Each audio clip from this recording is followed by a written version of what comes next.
Welcome to chronic wasting disease, or some refer to it as CWD. In this presentation, I'm going to not only explain what CWD is and the impact it could have on the wildlife industry, but also how to retrieve a sample and test for it to help prevent the spread of the disease. This is going to be helpful to those of you that are currently hunters who have ranch land or may be simply interested in wildlife disease and the effects it can have on our environment. We're going to learn to obtain the obex, or less formal name would be the brainstem of the white-tailed deer, as well as their lymph nodes in regards to their immune system. You will know how to surgically remove these specific organs and take the steps to package them up and send them off for testing. Then you will learn what to do with the results and how you can monitor the disease. And towards the end of the presentation, you will have gained information on what CWD affects in the wildlife industry, the impact how to surgically remove from specific organs for sampling, how to send off for testing, and how to process the results, as well as continued monitoring and surveillance steps.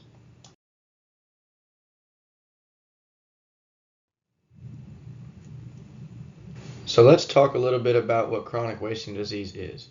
It's a transmissible spongiform disease, or TSE. Basically an infectious neurological disease in deer, elk, moose, and other wildlife. You might ask what causes it. Prions. You might ask, what's a prion? The prions are misfolded proteins that can lead other misfolded proteins, which eventually destroy the nerve cells in the brain, creating a fatal reaction. This is not a living organism like a bacteria or a virus, but it has a 100% fatality rate. Texas has white-tailed deer and facial mule deer that can contract the disease.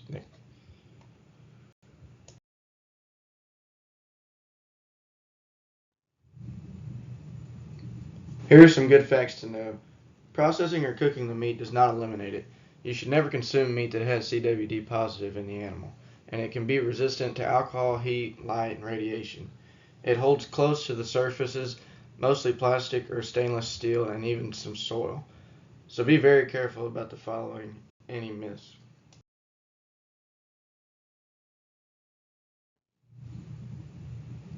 Before we get started, let's talk about some supplies that you will need. You'll need access to a laptop computer. You will need a white-tailed deer carcass. You'll need a table, a 5-gallon bucket, nitrile gloves, surgical knife, spoon, forceps, surgical scissors, bleach, trash bags, paper towels, safety glasses, formalin for the jars that you're going to send this off in, electrical tapes, permanent markers, Ziploc bags. You're going to need to obtain submission form from the lab that you'll be sending it to, as well as ice packs and the labels for shipping boxes.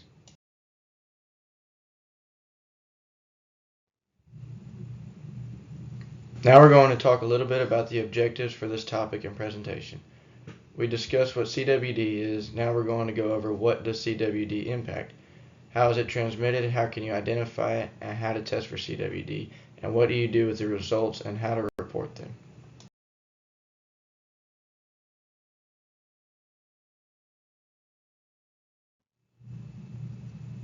So let's talk about what it does impact.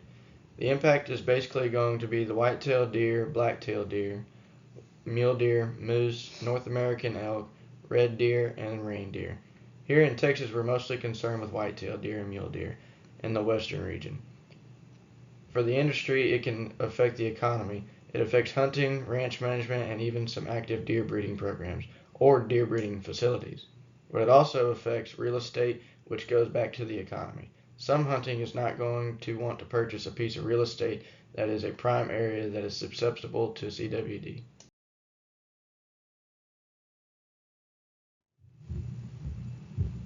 Now, why are we concerned? We're concerned about the impact to the deer wildlife population, the effect on younger animals that don't have the opportunity to mature, the impact on hunting. There are no treatment options for this disease as of right now. The Texas Tribune reported 387 positive cases, 34 of which were in breeding facilities. But this was 153 case increase from the previous year.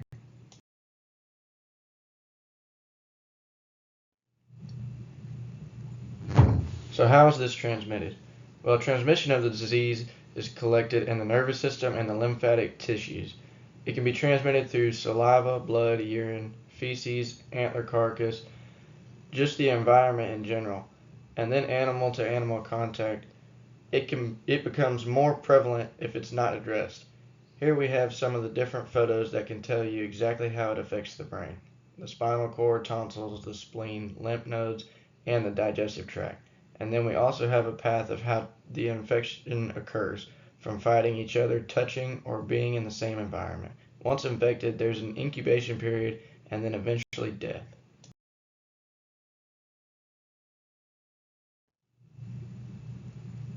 So how can we identify if I'm seeing it? Animals that are having a decrease in appetite with weight loss, they may be excessively savulating.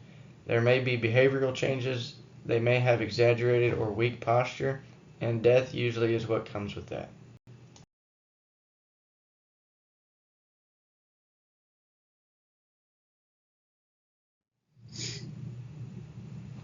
But who can test for this? Well, you need to be a Texas Animal Health Commission veterinarian or a certified CWD postmortem sample collector to make sure that you are, in fact, collecting the sample appropriately. There is a training for this where you have to get certified and then recertified every 3 years, and there is a perform training exercise to give you practice. Also, Texas Parks and Wildlife has a CWD check station as well.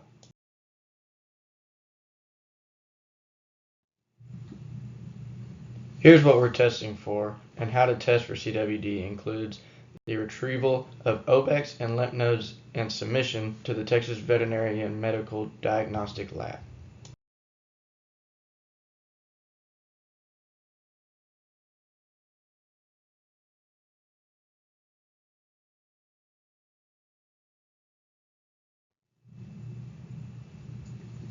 You must prepare to ship the obex and lymph nodes to the lab with clearly labeled samples, and they must stay cool along the way.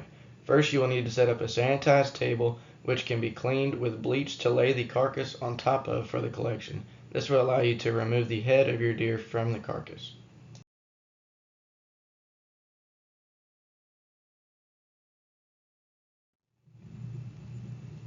Lay the carcass on the table.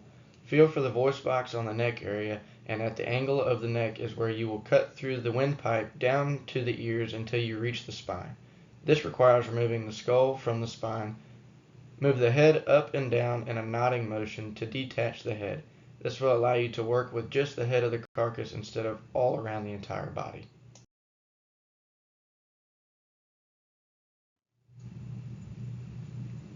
Lay the head upside down across the headrest in a 5-gallon bucket. This will allow you to come in through the base of the head where the brain and lymph nodes are located. You will use forceps to grab the obex or brainstem from the top midsection of the brain.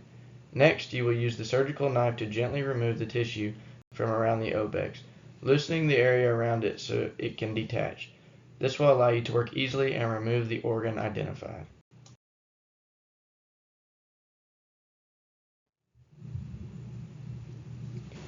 Use the forceps to grab a hold of the tissue around the obex and use the scissors to trim it away delicately. Next, you will use the spoon to cut the top of the obex from the top. Work the spoon downwards delicately about 2 to 3 inches until you contact bone, so you can slowly scoop the obex out of the cavity. This will allow you to remove the obex and determine how much you will need to trim so you can send it in as a sample. Examine the obex to make sure the V shape is preserved. Trim the obex 3/4 of distance below the V shape. This allows you to provide an adequate amount of obex sample. Place the sample in a small labeled container with formalin inside to preserve the organ. This keeps the organ fresh so it is visible for testing. Set it aside in a cool space such as a refrigerator or on ice, but not frozen.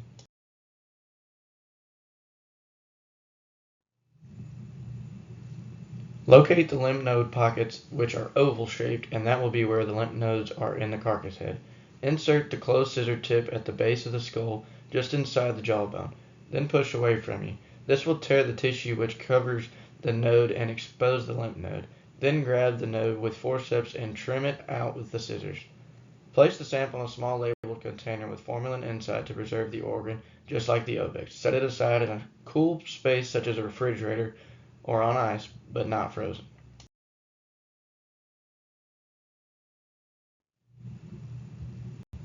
Label each of your sample containers. The labels should include the following: date of death, date of collection, producer's name, species, type of specimens, official animal ID if it's available, sample ID number if the number is on the submission form.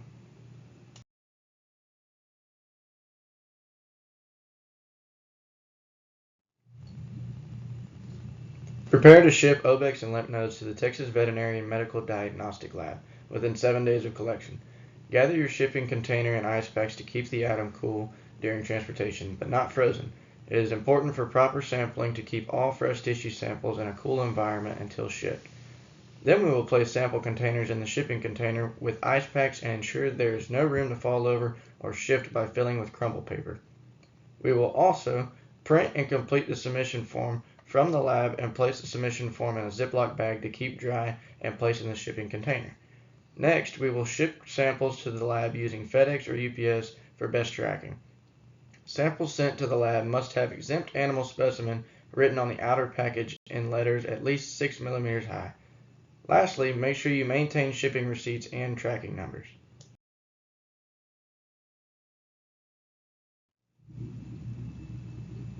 When the results are received, review results and report accordingly if tests are positive for CWD by notifying the Texas Animal Health Commission. It is critical to follow these steps to ensure samples are obtained, shipped, received, and reported out accurately to help stop the spread of CWD.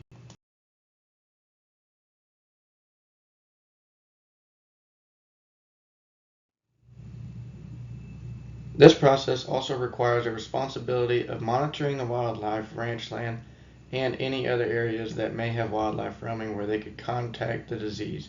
It's important to monitor fences, use biosecurity tactics, clean tools, and avoid sharing feeders or troughs if possible.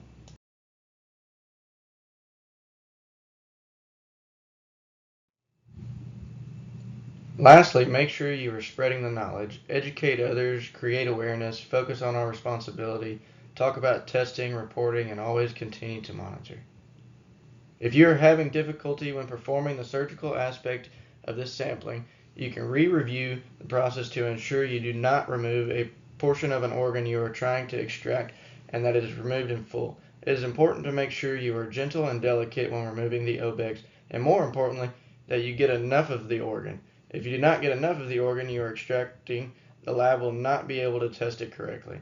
It is recommended that each time you approach the removal of the obex or lymph nodes, you are very careful in understanding what you are looking at and the organs you are working with at that time. You can use gentle pressure to cut around the obex and the lymph nodes to remove. This will assist in an easier removal.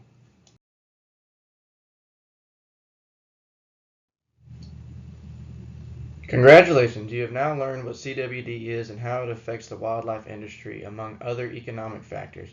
How to identify it in the field and what you can do responsibly to check for the disease by sample collection. The sample collection process, sending off samples for testing, and reporting results while continuing to monitor for the disease is an important part of our responsibility as hunters and other community members. This skill will be beneficial when hunting wildlife and being able to recognize if there is an outbreak or spread of disease when it comes to CWD. I would encourage you to share this information with others in the industry to ensure that they can also do their part in making sure we eliminate this disease in wildlife.